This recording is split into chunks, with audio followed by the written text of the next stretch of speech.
Maka rezeki berbentuk ukhrawi mutafawitun, bermaksud berbeza dengan satu yang lain. Sebagaimana kita menginginkan rezeki yang banyak pada dunia, kita dapat rezeki 100, kita nampak orang 1000, Masya Allah, bilalah Tuhan nak bagi aku 1000. Kita dapat 1000, orang dapat 10,000, Masya Allah, kita berkeinginan, ya silakan, untuk kita memajukan dunia kita. Apakah salah? Tak salah. Kalau tak ada keinginan macam tu, macam mana orang nak kembangkan perniagaan? Mesti ada keinginan. Kalau tak ada keinginan tu, maka orang tak nak kembangkan perniagaan macam tu je lah. Jual patai je lah. Tak nak jual lain ke? Tak apalah. Mana tak ada keinginan untuk mengembangkan. Jadi, bukanlah semata-mata tercelah. Kita nak besar ke perniagaan kita. Kita hendakkan rumah lebih besar. Kita nak beli tanah lebih banyak. Taklah semata-mata itu tercelah. Tercelahnya sekira kita melalaikan daripada ibadat Allah Subhanahu itu tercelah lah. Kita kerja dunia, tinggal solat kita, maka tercelah lah. Tapi selagi mana kita menjaga ibadat kita, maka tidak tercelah. Menambahkan, kalau tidak, bagaimana para sahabat Nabi ada yang kaya raya. Nabi tak kata salah pun. Kalau tercelah, bagaimana para rasul terdahulu ada yang kaya raya. Maka semata-mata banyaknya dunia tidak tercelah. Jadi sebagaimana kita menginginkan kebaikan dunia yang banyak, maka sepatutnya juga lebih lagi aula kita berkeinginan untuk mendapat habuan akhirat lebih banyak. Sebab tu Nabi mengatakan kepada kita, la hasada illa fisnatain. La hasada illa fisnatain. Jangan kamu hasad kecuali dua perkara. Bermaksud lebih baik. Selalu orang hasad perkara dunia. Oi, kenapa kereta dah tukar kereta pula dah, tak dah jadi ni. Ingat dia seorang boleh tukar. Kita tu hasad, bermaksud hasad di sini kita mencemburui orang yang lebih pada kita. Selalu macam tu keadaan dia, kebiasaan orang. Dia akan ada hasad. Hasad tu sama ada hasad yang tercela atau hasad yang tidak tercela. Hasad yang tidak tercela apa dia?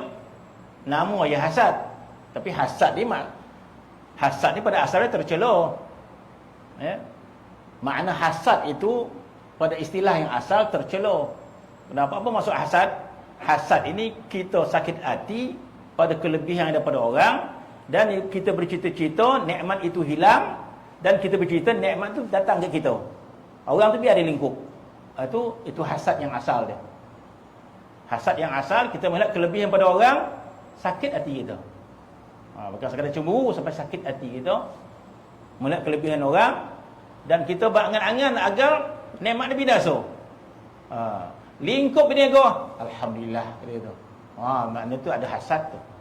Bila kita suka orang binasa harta dia, ada hasad.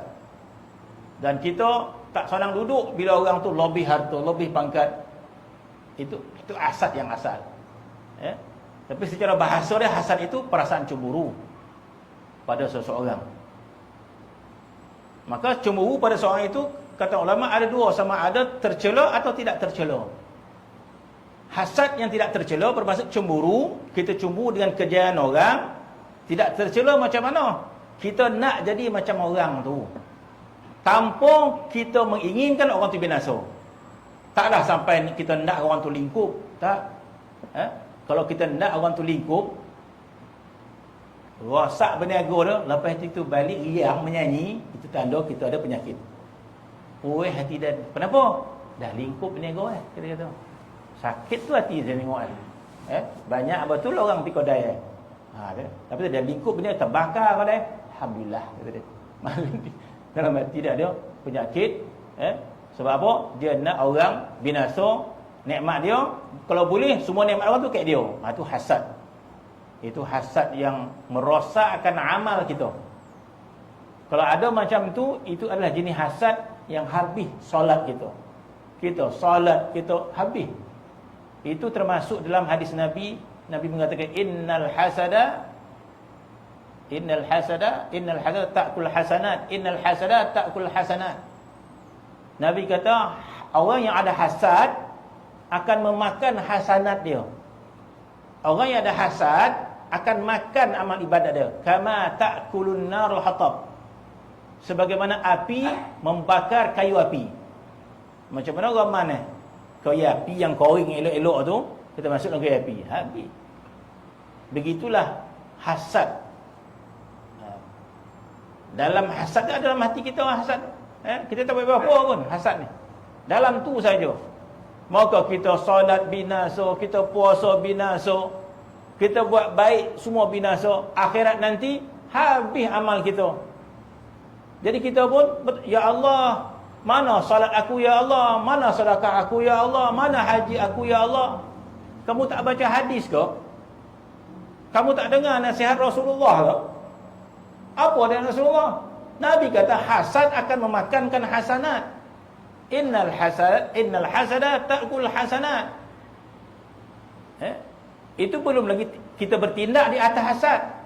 Kalau kita bertindak di atas hasad, kita akan berdosa dengan tindakan itu. Sekiranya kita hasad, kita zahirkan hasad kita dengan tindakan, kita bakar rumah orang tu, ditambah lagi dosa sebab kita bakar rumah orang. Disebabkan hasad, maka kita zahirkan dengan tindakan yang tak baik, kita santau dia, maka kita berdosa dengan perbuatan itu. Sekiranya kita tidak berbuat apa-apa, tak buat apa-apa, tapi hasad tu ada dalam hati kita, sekadar bercita-cita je, biar dilingkup, biar dilingkup, biar dilingkup. Kita tak buat apa-apa.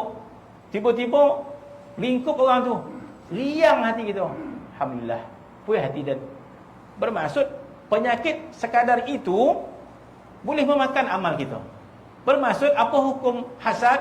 Wajib kita membuang dia. Kalau ada perasaan hasad, wajib kita buang. Haram hukum dia. Haram hukum dia. Kalau perasaan itu ada pada hati kita. Walaupun kita tak buat apa-apa. Tak ada renaya orang tu dah. Cuma sakit hati dalam je. Maka sakit hati itu haram hukum dia. Sehingga hasad itu memakan amal kita. Sedangkan kita hasad tak buat apa. Cuma kita hasad saja. Sakit hati kita tengok orang tu berjaya. Kita tak buat apa-apa. Itu memakan amal kita. Akhirat nanti, bila kita minta, tak ada. Sebab kamu tidak membuang hasad kamu. Sebab penyakit hasad tu kamu biarkan bersarang di hati kamu. Sedangkan dia satu benda yang haram. Haram hukum dia hasad. Jadi nak tanda, kena buang. Oi, susah nak buang tu. Kena buang. Ada jalan nak buang. Sebagaimana penyakit kita ni, kalau ada jalan, kita cari. Ya tak? Penyakit tuan ni ubek tak ada sini, ada nu dekat Kelantan tu. Hari kita ke Kelantan. Ada seorang bomoh ke apa, pergi ke Kelantan, dia pandai ngubek. Hari orang tu ke Kelantan.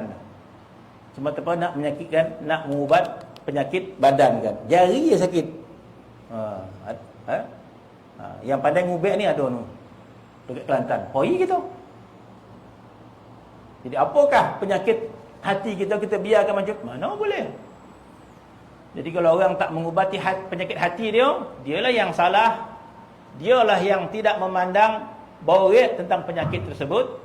Sedangkan para ulama dah menyebut dalam kitab, dah menasihat. Rasulullah juga beri nasihat, para ulama juga beri nasihat. Terutama Imam Al-Ghazali rahimahullah, dia beri nasihat pada kitab. Mana saya tahu dalam kitab diam, datanglah mengaji. Mana saya tahu dalam kitab lah diam. Itulah wajib kita belajar apa kata ulama.